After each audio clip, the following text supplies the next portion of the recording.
YouTube is live. Let me get that on your screen as well. Okay.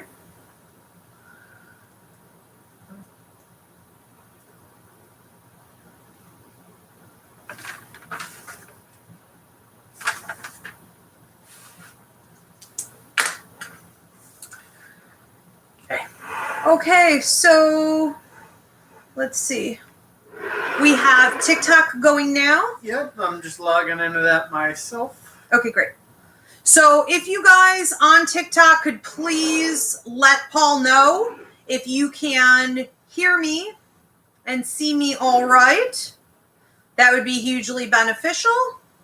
Looks like we do have YouTube running. YouTube is running? YouTube is running also. All right. If you guys on YouTube could let Paul know you can hear me and see me all right, that would be great.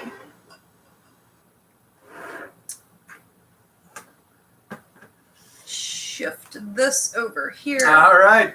We can hear and see. Thank Perfect. you, Vanessa. All right. Thanks so much. All right. So for those of you tuning in through YouTube, if you could give this video a thumbs up, it would be greatly appreciated. If you have not already done so, please subscribe and hit that bell for live alerts. I do weekly horoscopes here. I do a show on Monday night where I take your personal questions. Psychic, mediumistic, empathic, whatever, called Ask Ivy. And then since the pandemic hit, I've been doing a quarantine series of 1 to 2 free mini classes per week. And so you could see a full list of mini classes in the playlist. So if you guys want to subscribe, okay, you hit that bell. It'll let you know when I go live. For those of you on TikTok, thank you for joining. I'm pretty new to TikTok, so I'm still learning a bit about the live feed. What we do here on TikTok is we stay with you about halfway through the curriculum, and then we switch over to YouTube exclusively. So if you are on TikTok and you're enjoying the class tonight, you're going to want to switch over to YouTube either now or in probably about 10 to 15 minutes, and that is at Ask Ivy as well. Okay? Very good. Very good. All right, folks. Paul, you want to talk to them about donations, memberships? I would love to. So if you feel inclined during the show to donate, if you like our content, down at the bottom, right under the chat next to everyone's favorite emoji button, is a space where you can donate money to the show, to our channel. Helps us provide new and fun content like these mini classes. And as well, if you are on Ivy's website, IvyRiveraPsychicMedium.com, at the bottom of that page is donations as well. And we also now have YouTube memberships. So you can click the join button, which is in the description under the video, or right on the channel page, and that will open up a window to show you all the options that you have. We have 3 different tiers, and they carry behind-the-scenes videos, extra classes, private messages from Ivy, and monthly horoscopes. So check those out and see which one suits you. Very good. Now, thank you, Paulie. You're now, welcome. we also have Paul manning the comment feed. All right. So what I like to do with my classes is to treat it just like I do a regular class when I'm working with my students at the Ivy League Psychic Academy. Okay. And that is that I encourage interaction. I encourage you to ask questions. No question is stupid. There is an answer to everything, and I want to be able to help you piece things together here. So feel free to post your questions or just your comments. And I always love seeing people in the feed here supporting one another. We do have a tribe. We do have a community of loving support and partnership that works here together. So please do give that love and support. And Paul will be taking your questions as they apply to where I am in the curriculum. If they're not really fitting, then we'll take it at the end. But we will get to, okay, all the questions that are posted if it's done in a timely manner. So start doing that now. I don't want to get into the full list of upcoming free mini classes because I really want to get into this curriculum today. And I do just want to say that I did a video called Fighting the Dark. It was the first free mini class I ever did. It's about 1.5 years old. It was done at my old studio. So before I started doing the quarantine series, there was that class. And that class is being redone next week. Fighting the Dark is going to be on the 10th of December at 8 p.m. Eastern. If you miss it, like any of these, they get published the next day. Now, Fighting the dark is going to help you to understand the 5 different ways we all get attacked when we're about to level up. New level, new devil. Every time the bus stops, somebody's got to get off. In order for a new door to open, another door has to close. That is the system of the universe. However, we often feel that we're under attack, or that, dark energies are coming in and trying to strip us of our prosperity, or that blocks and obstacles are being put in our way, or we get paranoid. Am I under psychic attack, or do I have bad luck, bad juju? What went wrong? Nothing went wrong necessarily, but if we don't understand that system of 5 attacks, some that are coming from you, some that are coming from the universe as a challenge, and some that are coming from negative, darker energies, if we don't know it, we're not really able to predict it, and we can't just sort of step right on over it, okay? So we need to continue to level up. Do not get held back in your prosperity, but Fighting the Dark will break that down for you. So the old one's still good. It's up in the playlist. Yes, it's old, but it's the same stuff. I will be redoing it, though, next week, okay, with some new material. All right, very good. We ready to get started, then? Everything's good? Yeah, and I want to add that Fighting the Dark, not only is it awesome, it's never not been poignant, and it just hits all the marks, and you can watch it once and it means something, and then when you come back the next time, you notice other points and you're like, holy crap, this is like speaking to me even more. Right, because it comes from 3 different places. Yeah. We talk about 5 different things, but it comes from 3 different places. You're not always being attacked from the same way, Yeah, so it's an eye-opener. It will change your life, and it will help you to succeed without all the drama that, unfortunately, in the human experience has to come with it, okay? So, again, thanks for the donations. I see them coming in about halfway through. For those of you that are just tuning into TikTok now, halfway through this curriculum, we are going to switch over to YouTube at Ask Ivy. So you may want to do that now or, at that point. All right. So welcome, everyone. I'm Ivy Rivera. I'm a psychic medium, a Taino Arawak, and I own a school called the Ivy League Psychic Academy, where we train people online, internationally, in everything from psychic mediumship development to Reiki to astrology to numerology to tarot. You name it, we do it. We train children as well as adults. And if you have empathic ability and you don't know what to do with it, you're overwhelmed, go to IvyRiveraEmpathicEducator.com. That's a whole separate series of trainings. I do have a fruit fly attacking me because every time the camera gets turned on, some crazy fruit fly comes out of somewhere, okay?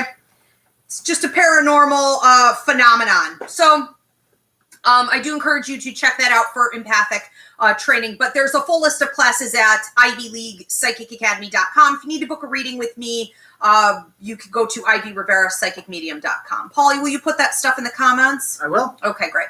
So today I'm doing a free mini class, part of my quarantine series since the pandemic hit. And today we're talking about pain. I want to discuss some of the main reasons people find themselves in pain and what the real solutions are, so that we're not just looking at this from a clinical perspective, which you hear plenty about, from a medical perspective, which, is easy enough to access, pain pills and whatnot, but from an intuitive perspective here. I guess you could say spiritual or energetic, okay? Without this component, we will always remain in pain. We can't just put a Band-Aid over these things. We have to get to the root issues, and that's what we're going to do here today. So I want to talk about some of the most common reasons people are in pain. Number 1, you may have physical pain.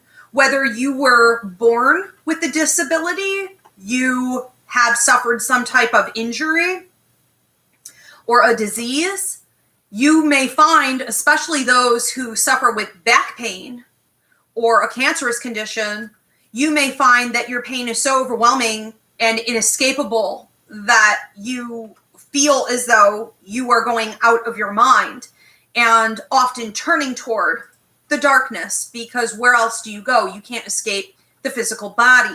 So physical pain is something that can also be manifested from emotional, mental, and spiritual states. So I don't want to talk today just about physical pain. I also want to talk about the awareness that we need to have that at the root issue of some physical pains is a mental, emotional, spiritual imbalance that wasn't corrected.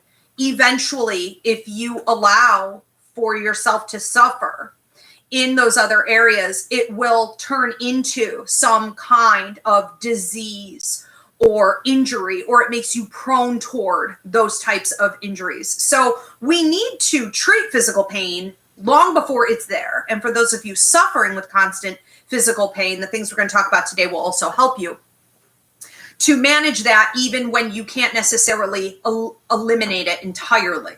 All right, number 2, another common reason people are carrying pain is from guilt. Now, guilt can come from many different areas, but I find most commonly with my clients, my own self, and my students that it's coming from a few key things. Abuse as a child, neglect as a child, being put down as a child, or being put down in the society where you live. If you're marginalized, if you're a minority, if you're a female, you may have suffered more than what a lot of other people do. And the abuse from within the family, the greatest amount of pain comes from sexual abuse. We also see that people who were sexually abused are the most prone toward things like paranormal attachments and possessions. It's a really difficult area to overcome, where you are in control of your energy, your thoughts, and it requires a tremendous amount of mindfulness. But mindfulness is going to be at the core of everything that we talk about here today. So being mindful, avoiding that escapist tendency, especially where abuse and neglect are concerned, is going to be key. Okay, we may also carry guilt. Of course, it sounds silly, right? That somebody would feel guilty because someone else sexually abused them as a child. It's a very real thing, and we need to stop using logic when it comes to pain. It is an emotion, it's a trigger, and it may not match what logically seems right. So try to remove that aspect of it and stop judging it. Allow yourself to feel whatever it is that you feel. And guilt, it does tend to go hand in hand with those. Now, a lot of people are carrying guilt because they made a mistake. For those of you who have drug addictions, alcoholism, you may have been more prone to this than a lot of people are. Sometimes when you're addicted to something, or if you are an escapist personality, you're avoiding things, you may have made really bad decisions during that time when you were in that escapist frame of mind. It was, and I'm not justifying, but it can almost be like it isn't you sometimes. You know, you're not fully there because you are in escapist or avoidant mode. So when you're not fully there, you're not always being conscientious and you're not making the wisest decisions. This can mean that you not only made bad decisions for your own life and you're suffering the consequences and the pain of that, but you may have also hurt others, or you may have given up opportunities. You may have caused yourself a lot of defeat. And that amount of guilt doesn't go away easily. Okay. So again, we're not judging. We just want to be honest about what we're feeling. Right now, we're just allowing. Okay. We're just going to allow it. And that's going to be everyone's homework, is just to, you know, for a couple weeks, just sort of allow whatever, keep a journal on it. You're thinking, you're feeling. But that's a big one. Mistakes, regrets. Okay. Now, we can also have guilt as a survivor. Some of you were maybe in the military, or you survived a traumatic childhood where you watched other people get abused, maybe your siblings, and you got out, but they didn't, or you tried to take them with you, but the court put them back in, or you have a love partner or a parent that you were responsible for caretaking over. You know, maybe one of your children passed away or was injured. And you have this survivor's guilt because you keep thinking, was there something more I could have done? Is there something more that I could have done? We see this very commonly, and I do want to talk about this at this point, with suicide. So when someone commits suicide, right, we hear this terrible myth that people who commit suicide are earthbound, that they are damned into damnation, they're in hell, or they're in like limbo, whatever that's supposed to mean. And none of that is true. Most people who commit suicide are very well prepared to move on and cross over into the light. And I do see 95, I would even say, % of the time that that's exactly what they do. I really don't commonly see earthbound spirits as being those who committed suicide, because you have to understand that that was planned out, okay? And I think that maybe focusing more on that, knowing someone who committed suicide and the survivor's guilt that you might have in relation to that, this can help you to know that that was a choice that they made, okay? You have to distance yourself from that. You have to stay in your lane and detach a bit and say, well, that was their choice. They have their journey. I have my journey. But stop feeling as though you could have been some kind of God or savior in that situation. Typically people who do this, they made that decision quite a long time ago, and they are very prepared to cross over, and they do so somewhat beautifully. Okay, so we just have to acknowledge that it's okay and that life goes on. Are they going to have to redo a bunch of stuff? Yes, of course. But there are a lot of people who live their lives into their hundreds and they haven't accomplished what they came to Earth to do either, so it doesn't make them stagnant. A lot of people will not fulfill what they came here to do and will have to reincarnate and do it all over again anyways, and they didn't commit suicide. So let's not make it more than what it is. But it is, I think, important to also acknowledge that a lot of people who commit suicide will leave notes or pictures of what they felt was attached to them or a possession that they had. And paranormal activity is a very real thing. And if we are going to appropriately deal with pain, we do have to deal with the fact that paranormal activity, dark lower energies of the universe can latch on and can get in if allowed to. So we have classes on that. You can check out Hauntings, Clearings, and Detachments. We have another clearings class up here on YouTube for free, but it's pretty light. And then you can always book a paranormal consultation with me if you think this is going on. But until we deal with paranormal issues, we stop treating them as though they are some kind of fictitious fantasy. We're going to have problems. One of the key issues with a lot of people who feel suicidal or struggle a lot with depression is clairaudientability. Now, I did a free mini class called Depression, What Your Therapist Won't Tell You. I did another one called Anxiety, What Your Therapist Won't Tell You, where I talked about clairaudience. That is the ability for spirits to put thoughts in your head. If negative lower spirits are doing that, you are prone to thoughts of suicide and things like this. So be mindful and in control of your thoughts. See those videos on that. Okay, we have to let go of survivor's guilt. Another reason most people have guilt. Okay, they were punished for feeling joy.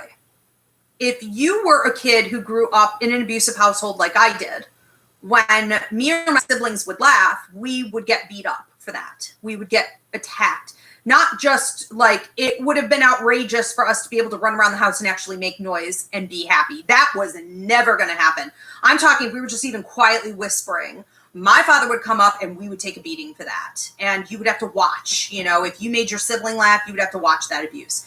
This messes with your head so much that any time you try to enjoy something in your life, well into adulthood, you automatically feel guilt, shame, and as though the other shoe is going to drop. You get very anxious, okay? So I am like, my natural tendencies now in life are, I'm like a chihuahua. I'm afraid to be happy. Even if somebody makes a joke, I'm almost like hesitant to laugh or acknowledge that I thought things were funny. I don't know how to be a child or childlike. This is a really, really common issue that we see connected to those experiencing things like anxiety and depression, suicidal tendencies, this ongoing pain, because joy is our enlightenment. Joy is where we get our energy level from. All right? That's even biblical, right? In peace and happiness, we feel that we are healing and we have the strength to do what we came to Earth to do. Well, if you're not allowed or you've had that happiness beaten out of you, it is eventually just a natural trigger for you to feel that happiness is a bad thing. And that's something, again, okay, all we're doing right now and for your homework is to acknowledge that. You don't want to judge it, but you do want to be open to examining that it is happening to you. Why is it that you handle positivity differently than maybe some other people that are healthier? Okay. All right. So a few things to keep in mind in relation to guilt. All right. We're going to move on to number 3. Estrangement from your children, estrangement from your family, estrangement from literally any kind of estrangement to someone that you really loved, but also rejection. So these two can create a tremendous amount of pain. We see a high suicide rate with parents who are dealing with things like parental alienation in the court system. I think of all the dads and my dad friends, who find that if maybe their ex, they finally get bold enough to leave their ex in an abusive, toxic relationship, but they know that if they're going to do that, they're probably sacrificing rights to their kids. That the mother, because the courts favor the mothers, that she may be able to take them and run off, and he may be just paying a ton of money and never getting to see them and being bad-mouthed behind his back, right? Those are great examples of parental alienation techniques and narcissism. But, it leads to this estrangement that sadly sometimes can't ever be reversed, or it could take anywhere, they say, from 8 to 25 years, to reverse with eventually an adult child. Things like this are absolutely horrifying to think of, and they're going on all the time. And so a lot of people stay in toxic relationships because of that, and they're in tremendous pain because they think that their abusive husband is going to take the kids away, right? Or their abusive wife or the mother is going to take the kids away. And that's often used as a threat. And so we will do anything to avoid that level of estrangement. And we're also, looking at adults, let's say, whose kids never come around, things like this, or the family has outcasted you. I see this a lot with my students. They decide that they're going to go out and become a light worker, and they're doing such amazing things with that, but they're punished immediately. They're cut off. Their friends, their church, their parents, their family, they get cut off. So we call it in here, coming out of the closet. It's hard to come out of the closet. You could even be fired, your career. So you're finding that to step out is going to cost you everything in some area. So estrangement, rejection, literally one of the most painful things. The suicide rate, again, very high with parents who are especially dealing with that in regards to their children, because we, don't see that there is any way to fix that. And it can take so long to live with that pain, and the worry just increases, over time. So think of how it feels to have trusted a group of people also. Maybe you thought some people were your friends, then you found out they were backstabbing you or trying to take what you had. That level of rejection can be one of the most brutal wounds that you ever feel. So this is why we talk a lot in here about keeping your circle small and making sure you're dealing with other old souls, okay? Not petty people who are just there to take from you. So we have to learn how to handle these, because they don't really dry up quickly. And it can be the type of burden that you have to carry with you for a long period of time, okay? But we can also use this one to help others a lot. So that's a good point. Now, let's talk about number 4. This one's sort of more obvious, right? Death, loss. You lose someone close to you. You lose maybe your home. You lose your job, financial suffering, loss, distress with whatever was a resource to you.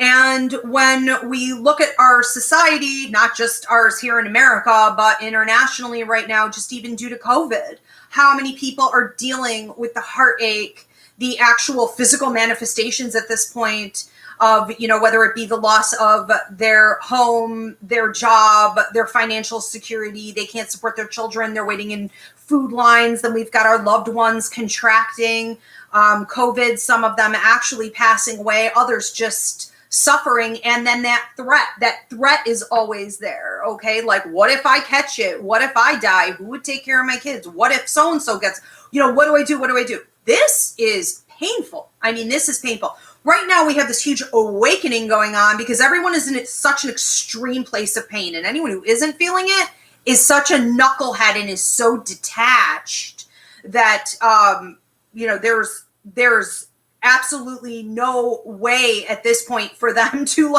connect with any intuitive area in their life if they're not getting this bigger picture, okay? Because it is contagious. Pain is contagious. And we did a free mini class here called Empaths and the Pandemic, Okay, so check that one out if this is making sense to you, like in 2020, if you've become more intuitive and emotional and depressed and anxious and this and that, it's because we're picking up on the pain of others around us. Okay, so it's hard to imagine some aren't, but the majority of us are, and you do not have to be an empath to pick up on that. Everyone's picking up on it. So that's why I did that free mini class. Check that out. But death, loss, financial distress, this is really going on right now. There are a million other reasons to be in pain. Like I said, I'll be taking questions here, and we'll be taking questions again at the end. But I just thought these were a couple key areas I wanted to bring up, and then we're going to move into the solutions now. Okay, Paulie, did you have questions or comments before I move into what we could do about it? Yeah, Kimberly Austin 7 on TikTok. When you're talking about parental alienation and everything, she said that she's currently going through it. This is exactly what's happening to her. Her ex has taken the child, and he was very abusive. Right.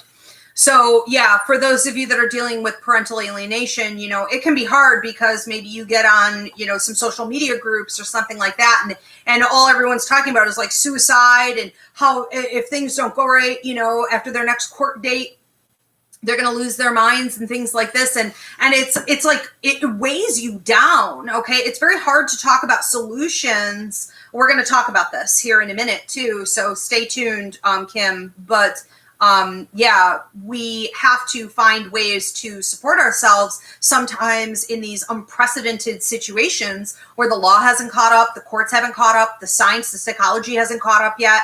And the abuse is getting the power and upper hand because, a child is then being brainwashed and victimized. It's kind of like being in a cult, right? And so, yes, your pain level, not only for your own self, but also for your child. When you have an unhappy child, whether they fully realize it or not, as a parent, that comes back onto you. And so it can feel insurmountable, but we are going to talk about some ways with that. I also want to say this before I get into the rest of the curriculum here. For those of you who are dealing with a parental alienation system, I am writing a book on, it's called The Kid Contract, and it has to do with life contracts and what we all sign on to. And so one of the really important things that we're going to talk about a little bit later here is that it's important to know why you came to Earth, and that if your children signed on to you, there was a purpose behind that, in the same way that you signed on to your parents. And that does include some hard lessons. And so it is what they chose, okay? So even though they're young, doesn't mean they didn't choose this before they came to Earth. There is a purpose there, okay? Did we have another question? No. Okay. I am going to move on to the second part here of the curriculum, talking about solutions. And I think we have about 12 or 13 different solutions. For those of you that are here on TikTok, at this point, we are switching over to YouTube exclusively. So find me at Ask Ivy. Thanks so much.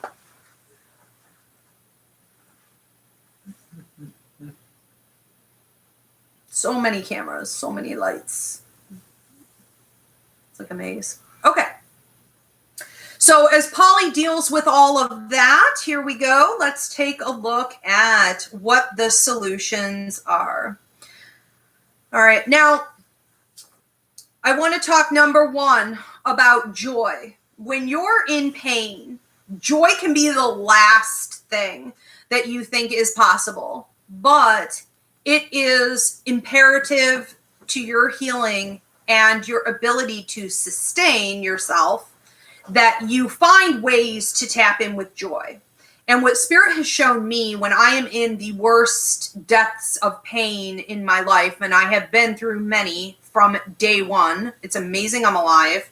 One of the things that I've been shown repeatedly is that Spirit will come to me and say, don't feel bad. Don't feel guilty that you're not happy. Don't feel bad that you don't feel like everyone else, and that even in situations where you're supposed to feel great, you don't do that. Don't do that to yourself. Stop it right there. But what engages you? What is sort of a peaceful, happy, fun feeling for you? And without comparing it to everybody else's choices for fun, I will notice that when I'm engaged in something, whether it be artwork or it be writing or it be weird documentaries or it be alternative lifestyles or it be the spirit world, maybe it's exercise. Maybe it is almost like, something I can do that's a little more hands-on, but really simple and has like no purpose. Like anything that I can do that makes me feel like I'm focusing and sort of engaged in an intellectual way or an energetic way, that is something I need to do more of. And there was a period in my life where Spirit would come and say, do more of this, do more of this. And it was something as simple as like sitting with some tribal music on in a dark room, just sitting with like a cup of tea, just literally sitting and doing nothing. And I would notice that people who would interview me would ask me questions. Well, what do you do for fun? And I was always like, oh my God, I hate that question so much because I'm gonna sound like such a weirdo. And I remember one time this guy asked me on a radio show, he said, well, what do you do for fun? And I said, I sit in a dark room and I put on my tribal music and I literally just like stare blankly off into the darkness. That's it. That's what I do for fun. He goes, oh my God, that's what I do for fun. And I was like, are you serious? Like, right? Aliens meeting each other. And so I learned that through whatever makes me feel like I'm having fun, it doesn't have to match what everybody else is doing. And I heal in those moments. And by allowing myself to do these weird things, I would eventually become more and more normalized. I would be able to engage in things like, maybe TV shows, going to the movies or going shopping or like, just mainstream stuff that's supposed to make people happy.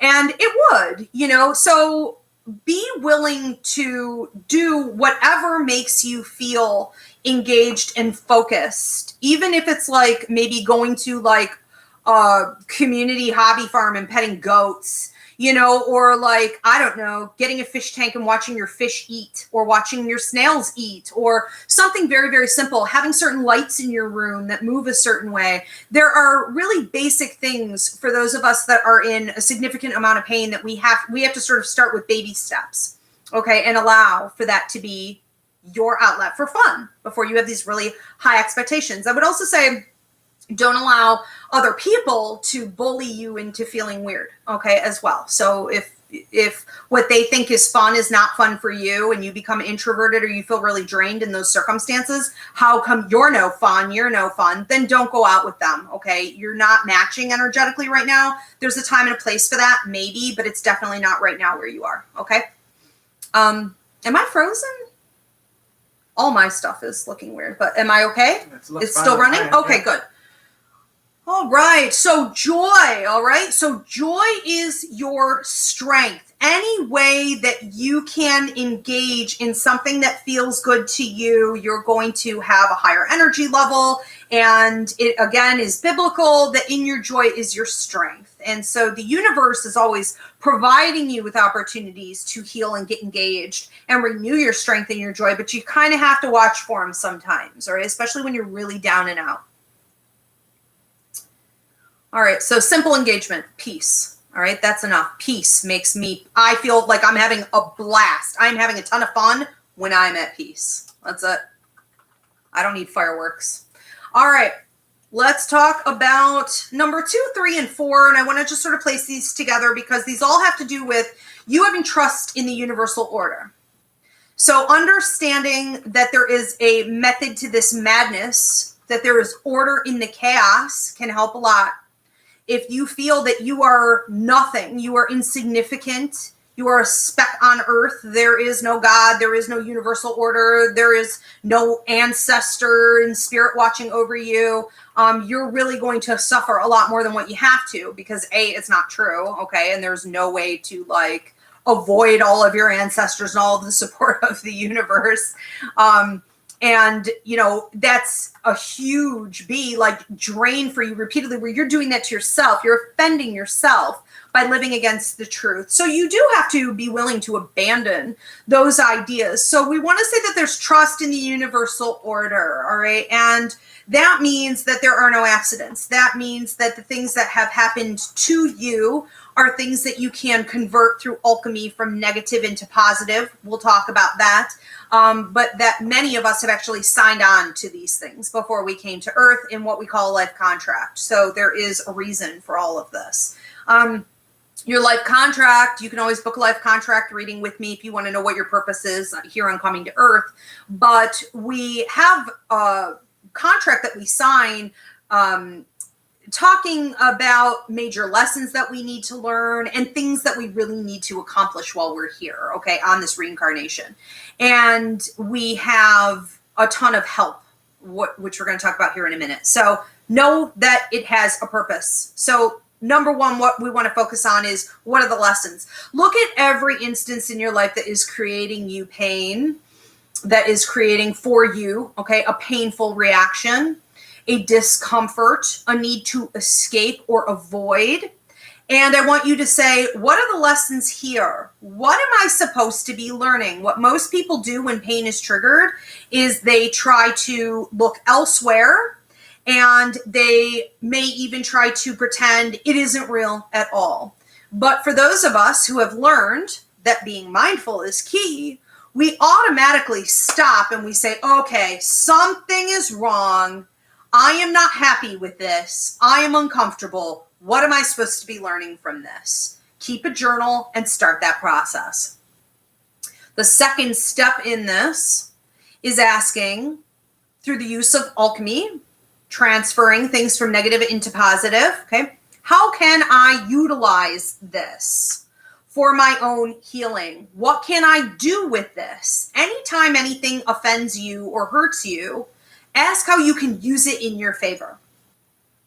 And step number 3 is, how can I help others with this? So if you've got the first 2 down, you can move on to the third, which means that now you have taken something that was supposed to be or felt negative, and you can use it for positive by assisting others through what you learned and the tools to either eliminate that level of pain or utilize it to go forward.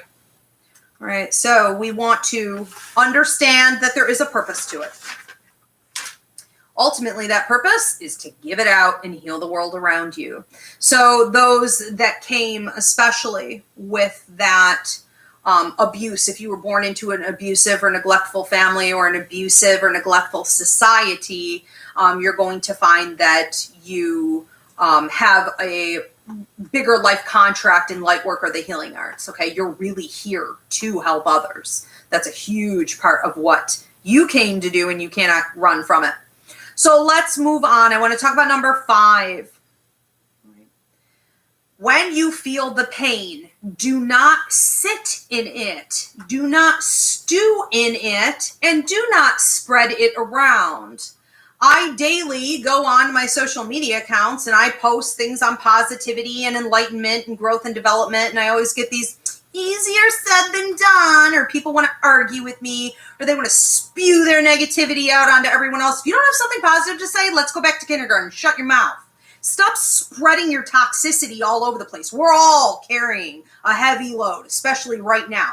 So if you don't have some way to contribute to the positivity, cut it off right there.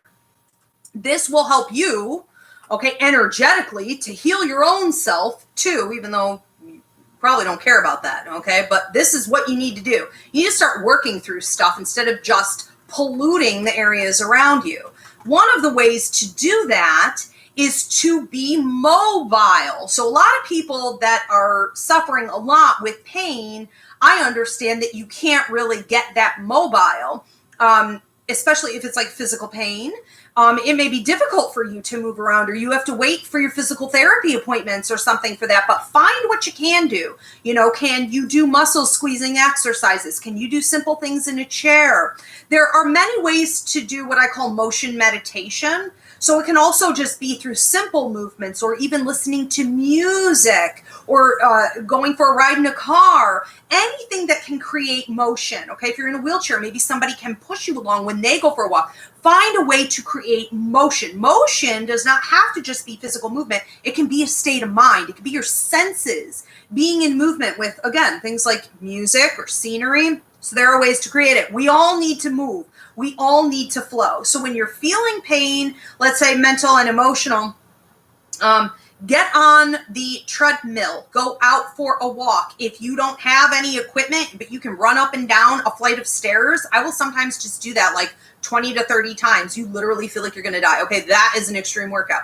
There are ways to use your own body for resistance training. We don't all need weight benches, okay? We were designed to move, and we become really stagnant. We tend to prefer to just stay on the phone or just keep swiping. You know, you get engaged in things like Netflix. This is not movement. This does not count. You have to find something new to do. Okay, you also need to switch up your thoughts. If you find that you're in pain, let's look back at the root. At the root of every emotion is a thought or a series of probably toxic thoughts that you need to replace with something more positive. And yes, I know that it's easier said than done. That's why I use simple tools like paper and a pen or Post-its. You know, I will post pictures of or words that are inspirational to put me back on track. Sometimes I have to write things on my hand and I have to be like, oh, I caught that thought. I'm stopping it dead in its tracks. I'm doing it again. But what was I supposed to replace it with? Ta-da! It's written on my hand. Help yourself. Don't just decide it's too hard and you're not going to bother. You will stay that way and it will get worse. Okay, we have to work toward this. So move, flow, switch your thoughts when you recognize that you're in pain. Don't sit in it and do not spread it. Number 6, those of you who have been through something significant and it's causing you pain, you have an increase with your intuitive intelligence.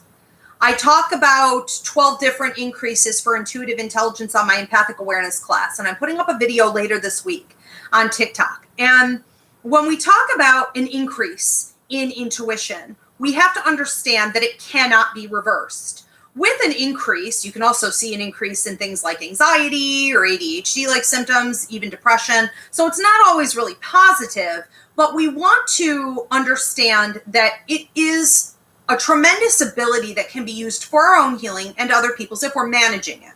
And so pain is a major reason for an intuitive trigger. Now, you have more intuition. Ask yourself what you're supposed to do with it. Did it make you more psychic? Did it make you more empathic? Did it make you more mediumistic? Well, that's a huge opportunity. What can you do with it? Okay, join us for class here. Develop it. Use it. Get a tarot deck. Something. Okay, take a Reiki class. But don't just allow for it to build up in your energy field as something creating more disorder for you. All right, number 7. Stop trying to impress everybody else. We think of the world as watching us, and the only people that are watching you that closely that would be really negatively critiquing you are creepers anyway who don't need to be in your circle. I remember going like 15 years old into New York City for the first time and realizing that I was home. And what made me feel at home, and that feeling that I've never been able to shake, is that there were so many people, there were so many eyes, yet everyone was in their own flow and no one even knew you were there. So you're sort of like the center with so many eyes on you, and at the same time, you're completely invisible, right? And that is a perfect metaphor for the world. No one's looking at you. No one cares. No one cares. You are putting yourself in more pain by deciding that you have to live up to someone else's expectations. So if you are worried about what other people think of you, you don't want to be vulnerable, you are probably denying that you're in pain at all, or it's coming as like the floodgates open and you're having these meltdowns and explosions. You can't be doing that. You need to be willing to process it as it comes. This is a great example too. When someone passes away, it's acceptable to wear sunglasses for a couple weeks, wherever you go, right? You're in the grocery store in the middle of the day. You got your sunglasses on. That's okay. Do what you need to do, but allow yourself to process as it comes and forget about everybody else. This is not part of their journey, okay? And how, if they get there at some point, will you be able to ever help them if you're not processing your own stuff? So see yourself as a healer, even if you don't feel that you've gotten there just yet. All right, I'm going to talk about a few more here, but I did want to stop and take any questions or comments if we have at this point. No, we'll take them at the end. Keep going? Okay. So number 8, you need to do a feng shui full-on attack on your surroundings. You need to ditch your reminders and your triggers. Do you have a sofa? Do you have a whole furniture set that was there when you were married and then you went through a horrible divorce and now that energy is around you every day? Are you estranged from your children, but you have pictures of them plastered up like shrines up all over your house? Do you have a ton of reminders in your car, your office space, in your home, especially your bedroom, of something that caused your trauma and pain? Get rid of it. Get rid of all of it. There is no point in holding on to objects which carry influential energy. We know this. It can be measured. If you are seeing these, you are coming into contact, you are actually picking up on more pain. So it's almost like a repeat cycle here. And it is a downward spiral we need to get rid of. You don't want to get rid of it. You don't want to throw it out. You feel guilty about getting rid of some of those things.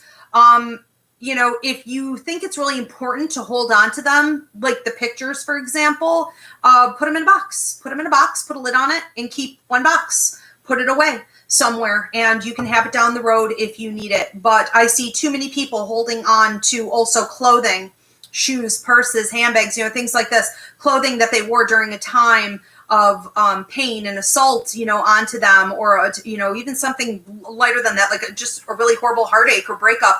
And every time you put that stuff back on your body, you're reinfecting yourself with that. You've got to get rid of, what triggers you. Stop looking at it. Stop touching it. All right, number 9, stop drinking and using. If you are in a state of pain and you've been given prescription drugs, this is something that is going to make it harder for you to maintain the positive energy levels, but you can do it. It can be done. Millions and millions of people are doing it all the time. It just requires that you be mindful and that you keep a really strict routine on cleansing out toxic energy, Epsom salt in the bottom of your shower, and pay attention to any activity, paranormal, that might increase. But for those of you who do not need prescription drugs that are severely altering you, and not all prescription drugs do severely alter you, but for those of you that don't need it, and you're in a state of pain, it is very possible that the alcohol and the drug use is increasing your problem. So when we talk about drugs and alcohol, we're talking about a gateway for paranormal activity. Don't think that there aren't energies in the universe that would love to see you in pain or would love to see an open doorway to be able to latch on to you. Remember, we talked earlier about suicide, and a lot of the suicide cases that I communicate with from the other side, or my clients, they may have even pictures from the person they know who committed suicide, drawings that they left behind, and they talk about these paranormal attachments and these possessions. This is a very real issue, and if this is the number one gateway is through drinking and drug use, and you could eliminate that, eliminate it. It will help you with the healing process. Again, for those of you who can't, watch the class and just maintain. You just have to be diligent. And that's fine. And for some, it's not a problem at all. Now, let's move on to number 10. Every time you feel pain, every time you feel discomfort, stop going outward. Stop going to other people to give you solutions. You go to therapy, that's great. You go and you reach out in a productive way to a trusted friend or a loved one who can help you to feel better, that's great. But to look outward all the time is not reasonable. To stay in therapy maybe for the rest of your life, if it's being unproductive, is not reasonable. To look outward to remedies like overspending or overeating, or sex addiction or whatever, all right, that is not you filtering. That is not you going with the flow. It is a denial. Trying to stuff it down in some way, or you're trying to go out to other people and give them the power that is rightfully yours. So how do you take your power back? You be introspective. The minute I go through any type of turmoil in my life, I make sure I silence myself, I detach from everyone else, and I just go in here and I start to ask my higher mind and the spirit network that I work with, what is it that's going on? How can I process it?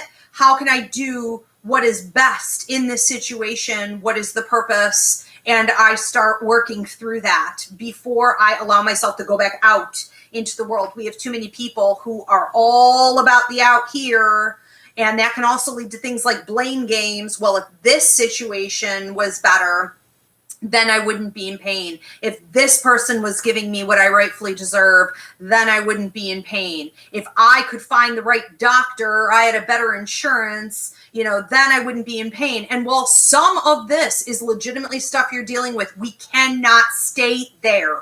We have got to go in and take our power back, okay? So be introspective when dealing with your pain.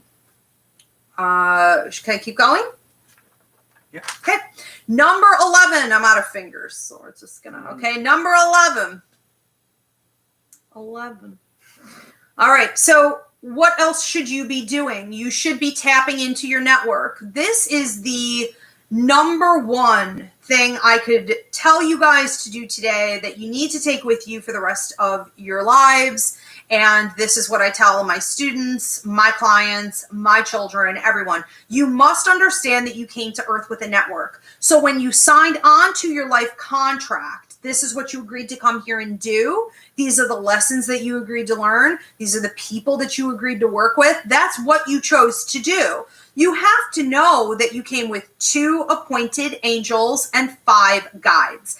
This is in addition to all of your ancestors that are watching over you. So energy does not die, it just transforms. And we need to understand that with the network that was appointed to us, that's where we're supposed to be going for healing, for answers, for solutions. When we come up with a goal or a game plan, they're in alignment with that. If it's within the life contract, the answers are more simple than what you think. So if you have pain in your life from feeling lost, like you have no sense of direction, this could be a life contract issue, and the fact that you're not tapping in with your guides and your guardian angels. So we're given 2 guardian angels. We have a class called Coffee with Your Angels up on the website that will help you. We have another class called Meet Your Guides that will help you to meet all 5 of your guides. But you have one guardian angel who watches over your mental and emotional well-being. You have one guide who watches over your mental and emotional well-being. That's your joy guide. That guide was with you from the time of birth and was the loudest out of your guides. This was your imaginary friend or stuffed animal when you were a kid. That bond never breaks. We just learn to start blocking them out and ignoring them because that's what society tells us we have to do. When you're in a place of pain, this is a great opportunity for you to tap in with your guardian angel and your joy guide who watches over that part of your life at all times. They never leave your side. Okay. Let's see if there's anything else I wanted to add to this.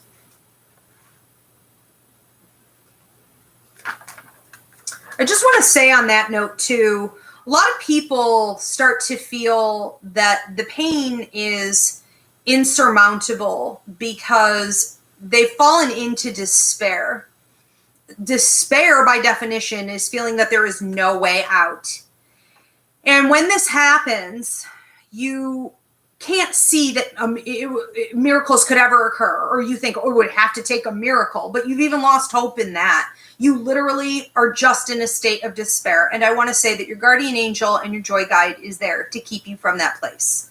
All right. There are many, many ways to bring healing. And even though you can't see it, by trusting that it exists and staying out of despair, it allows for the miracles to happen. So get in the flow of trusting the process. Okay. I just want to also suggest that one of the tricks you can use to stay out of despair is to look at how many times over the course of the day, how much energy you spend focused on negativity. Oh, I'm in pain. I feel like garbage. I don't feel like it. The memories, the flashbacks, the triggers. This horrible thing happened. This horrible thing happened. Or staying in the stinking thinking and not replacing it with positive thoughts. Well, it's too hard. I just don't feel like it. this hurts. Think of how much time you spend in that place and compare that to how much time you put effort into feeling good. You replace those negative thoughts with something positive. You try to find joy, right? Again, which is often just engagement and focus on something more healthy. You move instead of staying stagnant in that energy. How much is it? Where's the balance? How imbalanced are you? Do a real evaluation as part of your homework here. And what I would encourage you to do to stay out of despair is to match it. So every time I notice that I'm thinking in a really toxic manner, and then my emotions start to go downhill, and then I start to physically feel like I'm going downhill, I will challenge myself to match it with positivity. And if you were to even do this a quarter of the amount, or maybe halfway, I think we could eliminate a lot of that despair, okay? Possibly not get there at all. All right, last two. Number 12, get rid of toxic people in your life. If you have people that are dragging you down, if you have people that have caused your abuse, but you want to say, oh, well, those are my parents, or well, they're family, or yeah, but I married this guy. I don't care. Cut. Okay, we have a class up on the website called Relationships, Boundaries, and Cord Cutting. Get toxic people out of your life.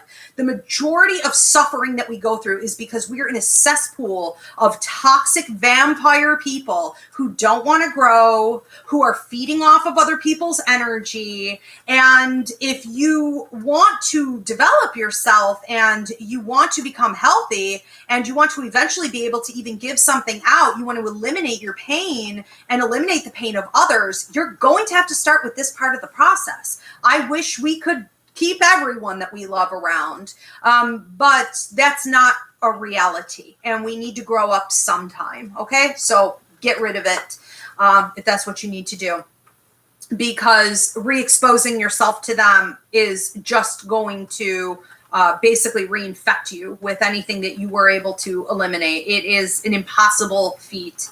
Well, there are some relationships we could maybe set boundaries on. Sometimes those boundaries do involve no contact. Okay, so be realistic about that. And number 13, stop looking at what you've lost, especially for those of you right now during COVID who are mourning the loss of your career, your job, your house, your financial stability, your health, loved ones, things like this. When we are mourning what we've lost or what we've been forced to leave behind, maybe even to heal ourselves, maybe you did have to abandon people and now you just keep looking back, oh my God, but I miss them. Whatever it is that you miss, understand that while it's a healthy part of the process to identify that and to allow yourself to feel that, you can't stay there forever. You have got to also focus on where you're going. You have got to focus on what you're building. You have got to focus on who else there might be out there for you. So don't just look in your rearview mirror. Focus ahead as well. And if you've done enough focusing on what's behind and it's no longer of use to you, you can't learn any more lessons from it, it's not helping you with your healing, it's time to cut that off and officially replace that with where I'm headed and what improvements have been made as your source of power. Okay. Have a goal, have a plan, have an outline, and stick to it. Okay. Do we have questions or comments coming in here? Okay. And no one commented on all the homework you gave them yet. So. There's a lot, but in the condition that we're all in, I'm sure you'll have plenty of opportunity to apply it. So, I want just a couple quick comments I'll get out of the way before we get into the questions. Okay. Stormy, when you were talking about motion meditation, she says she gets adjusted by a chiropractor. Oh, so, yeah. Love it. Yeah, that's interesting. Yeah. And as far as removing objects, Bernadette said, it definitely works, like repainting a room, rearranging furniture. I have done that, and it works to release bad juju. Very good. Yes. And Kayla says she's going to do all the homework. Good. Well, she had a question earlier that we're getting to right now, which is very timely, Kayla. Okay. Says, I struggle with family trauma a lot from my brother Stephen and my mother, and I try to be above it and heal, but I seem to be triggered by him. How can I overcome this pain? I feel like I have some suppressed memories from childhood. So she's saying that she gets triggered by her brother and her mother, and she feels that primarily she's getting triggered by her brother, but doesn't know why. Yeah, how can I overcome this pain? Well, I mean, you have to look at the nature of the relationship, and it can really help a lot to know where it came from. But sometimes I think it's important not to overanalyze things. So if you've spoken to a therapist about it and you can't find the root trigger, if you've done all the work and the exercises in regards to your relationship with him and the family dynamics, or is it something that was maybe created by your mother or the parents? Did they create a weird dynamic between the two of you? If you really honestly cannot find it and you've gone through every outlet possible, I would say that it's possible it is past life, or it's energetic in some way. Or we would say, I have a class called Karmic Contracts and Past Lives, where we talk about karmic contracts and debt and things like this. I think that the bottom line sometimes is just that you don't want to be around somebody because of the energy itself. And you don't need an excuse for that. You don't need to explain that to anyone. You don't owe him anything. And so it's very possible that as long as you've done whatever your contract is in that relationship, you've been there, you've been supportive, you've done what you should, you're free and clear to go. And so that can mean that you limit how much time you're around, you limit how much exchange you guys have verbally, energetically, but it can also be something where even if you do choose to be there and you do choose to be around, you're setting up like parameters with your energy. And that's some simple stuff. If you go onto my TikTok, I have simple 1-minute clip vids on a lot of this, where I talk about things like keep people at an arm's reach of you. Maybe you don't feel that bad being around him if you limit it. Maybe you're just doing too much right now. If you limit it appropriately, and then when you are actually in the physical space, you don't come too close. A lot of people have issues with family. They have emotional meltdowns and they're overwhelmed because they live in with a feely, touchy family who thinks that it's disrespectful not to kiss and hug and be in close contact. Well, for someone who has a trauma trigger or is like a level 3 or 4 empath, that is going to cause some serious meltdown, and anything ranging from depression to anxiety attacks to actual burning of the skin. We all have to know where our boundaries are. And I would say that that's a practice that you need to start applying when you deal with them. So less contact, less communication when there is space, and see if it isn't helping. One of the other things, I always recommend, if people really can't find the source of something and it's in relation to another person, book a past life reading with me, and we can look at the nature of that relationship and see what was there. Sometimes there are just illogical, hidden reasons that have transferred over into this life, and it can be really uncomfortable. Yeah. It's like you made this segue happen. Laurie had asked, can you carry guilt from a past life?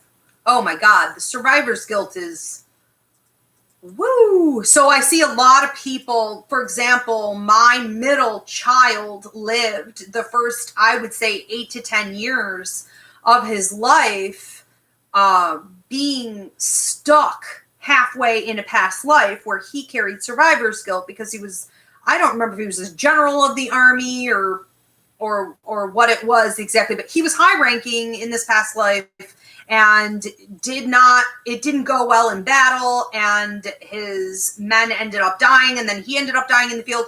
So my child was obsessed with military school and guns and having to serve. And I was like, what on earth is this? Because there were really two personalities going on. My son is trans and I have trouble keeping the genders straight sometimes. But so I would say to him, is that really what you want to do? You want to go to military school? You want to go really? Because most of the time you're talking about wanting to work with animals and getting into biology or zoology or, having all these different interests. It was just very, very conflicting in the personality. And I started to realize that he was having past life flashbacks. So we would see it in the dreams. We would see it anytime anything we drove past a military base or anything like this. And the level of guilt was so real. It was so tangible for a child who had never been held accountable for caretaking over others to this degree. It was mind-boggling and sincere. And so what I did was I had to kind of wait until he was like, 8, 9 years old and he could wrap his head around some of it. But I would let him talk about it all the time. I would engage in that conversation. Okay, tell me more. Well, are you sure? Well, are you sure that's how you feel? And he would often say, no, that's not actually how I feel. I actually feel like I want to go into zoology, but I feel like I have to go into the military. And I would say, okay, you see, this is the issue then. Let's start sort of flushing that out and seeing why that's happening. And when I want to say it was maybe like 8 or 9, we did a letting go ceremony where we just communicated about it. And we said, okay, you know what? I appreciate this past life. I am going to take the lessons and the strength from that life, but it no longer serves me and I'm ready to let it go. And after that, he got over it real quick. But you would even see things with him like, the hand-eye coordination. He was obsessed with like BB guns and things like this. He would hit a bullseye every time. This child who had never held a gun in his life the skill was there. So we can get stuck. I had another child that happened to also. It's a long story, but you can get stuck between several lives. Now we see this commonly with kids up until about like 8 to 10, sometimes even into 15, 16. However, if we have any unfinished business from our previous lives, when we fill out our life contract and we come to Earth, we typically work out 2 to 3 of those over the course of our lives. So you could start tapping into a past life at any point and feel that your personality has really changed a lot. And I think people confuse these for walk-ins a lot as well. Yeah. I also want to say there was someone earlier who mentioned that what she does to create flow and movement for what I refer to as like motion meditation, some kind of energy flow. She goes to a chiropractor. You could also do things like Reiki, like, we're always doing Reiki here from the Academy. Do something. If you are not in a physical position to get your energy moving, have someone else do it for you, or learn how to do things like Reiki for your own self, get that energy moving. Many, many ways. Mm-hmm. Ilana says that she grew up in a somewhat abusive household, and now she's starting to want to break relationships with her parents. Is this the right thing to do? Well, no, I can't tell you that. I mean, I can't tell you what's right or wrong for you. That's a huge part of your healing process, is you taking your power back and you deciding what's right or wrong for you. What did I just said a minute ago? Don't be looking out to everyone else to answer your questions. That's a sign of, you don't know yourself. You're not trusting yourself. Don't be asking me that. Don't be asking your parents that. Don't ever trust your well-being to the world around you. The world will eat you up alive and spit you out. Don't trust that to anybody. If you feel that it is the right time for you to create boundaries with people who abused you, then that's what you need to do. And if you are, questioning that to this degree, it's very possible that you're still really entrapped in that victimhood mentality and you don't feel ready to take that next step. And we have to understand that we don't have to feel anything to do something. You can be shaking and in fear and devastated and sad, or emotionally crippled, and still do what you need to do for yourself. Don't wait to feel it. We have 2 that are similar to about cutting off some statements. Gloria says that she chose not to rebuild her mom's side of the family's relationship. The mom cut it off and said she knows it's better, but it has been a grief process for her, having these family members cut off. That's a really good point, yeah. And Jenna says that she recently cut out her closest friendship because it felt toxic and codependent, and her negative energy was draining, but she can't get her out of her mind. She's trying to set boundaries and process that it's not her responsibility to help her learn certain lessons. And that's a tough one too. So yeah, we've got one person saying that they let go of family that was behaving toxic. And then we've got someone else who's saying that, they had to let go of a friend, and both are tricky in their own way, but especially with the friendship stuff, that was a choice that you made. So that can be even harder at times to let go of someone that was a special part of your life that you invited in to carry that position. I think that it's really important to look at people as nothing more than what they are. So I tend to just see every person as an open vessel of energy. We are all wide open channels of energy. We all have an opportunity every day in every moment to either be in a growth mindset or to be stagnant.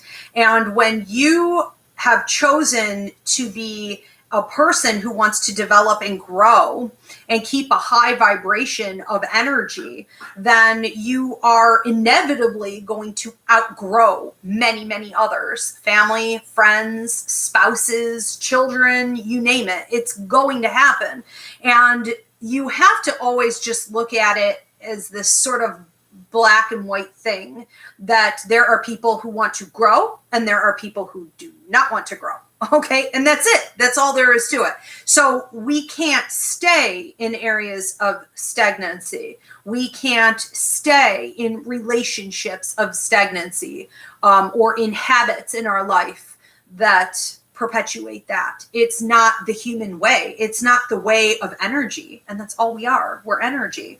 So just be mindful that anyone you're dealing with right now, as much as you love them today, they could be in a completely different place in a year or 2 or 3 or 4. So this is why we don't hold on to people. This is why we don't ever give all our trust or our happiness over to someone else and give up that level of power. We have to always be prepared to step out on our own if that's what our growth calls for. That's why you came to Earth. If they don't get that, they don't get that. But you will surpass everybody. Quite possibly. And you know what's also amazing about it? I can't even think of how many times I had a friend or a family member that I thought would be there forever, and I just surpassed them, and not thinking that way, but then realizing that they were toxic or negative, in my life. And it was like, why did that happen? How did that happen? Well, because I have such a growth mindset. I am always looking on how to improve, or what's next, or what the next level is, or what the truth is, right? I'm obsessed with the truth of the universe. And every single time I have been devastated, and every single time I have had a new member or many members of my tribe show up on the next level. So, right, every time the bus stops, somebody's got to get off, and someone new will be getting on. So that's a great way to look at it. Never alone. It's like closing the door, opening a window, but with people. I like that. That's right. Yeah. Jen said, I really needed to hear that. Thank you so much. Yeah. Laurie says, my granddaughter has been fighting with leukemia for over 4.5 years. She is now 8. The disease keeps coming back. My heart is breaking. What can I do for myself and my family? Well, 2 weeks ago, maybe 3 weeks ago, we did a video on here called Stay in Your Lane. And I think that will help you a lot with that question, because there are many things that you can do. I think it was like a 1-hour class maybe. So check that one out. And I think it's also important to look at emotion versus intuition, another free mini class that's up here.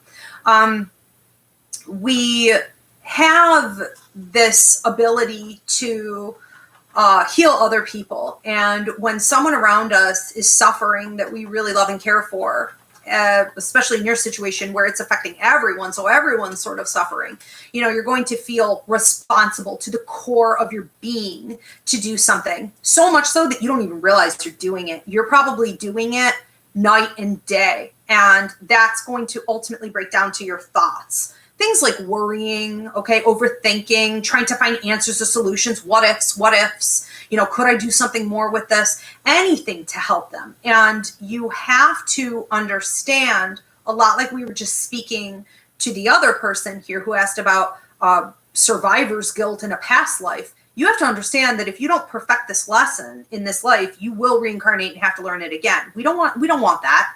So what are the lessons here? The lessons here are that you need to learn to stay in your lane. You need to do for your own self what you're supposed to do. And you need to give from that place of wellness and give the help to others when you can and when you're supposed to, but not beyond a point that you should. Because when we cross that boundary, when we don't stay in our lane, we get karmic kickback. So we suffer more karmically than what we should. And so there's no such thing as martyrdom, right? Like that's an illusion. Then you have everyone else suffering, you're suffering. Just watch the classes and understand when you should be making a decision from a place of intuition versus emotion, which will overrun it all the time. You're going to have to learn to tune out a lot of your feelings, and that will make you more skilled in staying in your lane. So I think that it's really about you being able to channel through divine guidance what it is that you're here to do, but also learn the lessons and learn how to apply them in your own life. You master this, you have mastered this for an eternity. And it is the big one, very hard. Mm-hmm.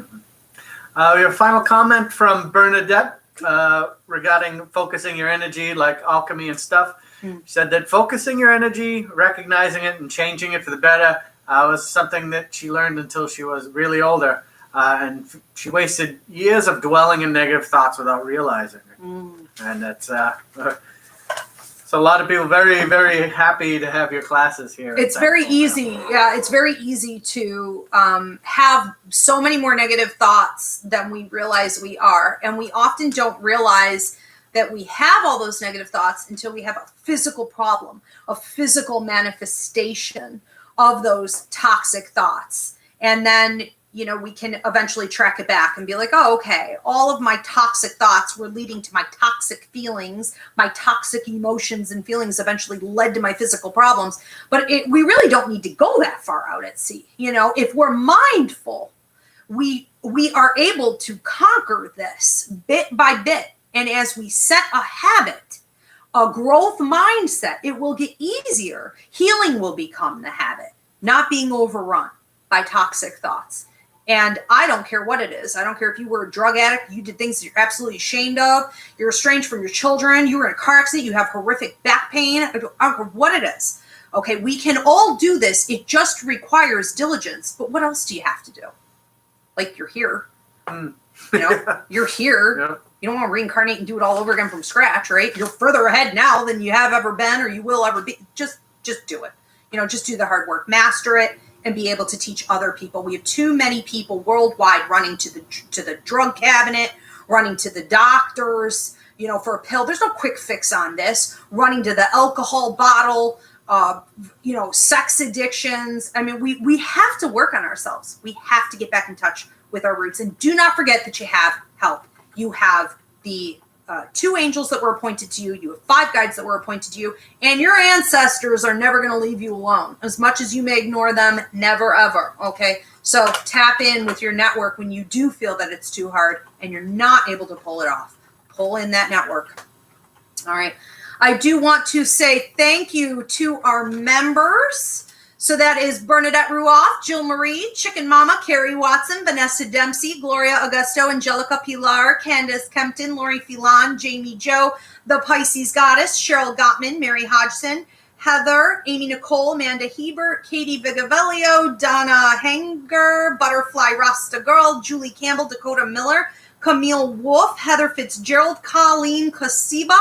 And thank you to everyone who donated. Again, you want to hit that donation button, feel free to do that. Or you can also go to IvyRiveraPsychicMedium.com to donate. If you need to book a reading with me, you can do that through the website. You can also go right through my website to see a full list of classes at the Academy. And I will see you guys for another free mini class, which is Fighting the Dark Remake, right? When is that? Correct. That's Thursday, December 10th. Okay, Thursday, December 10th at 8 p.m., I believe it is, right? Oh, yeah. Yep. Okay, very good. Don't forget your horoscopes. Just went up the other day, so check them out. See you guys soon. Thanks so much. Thank you, Polly. You're welcome.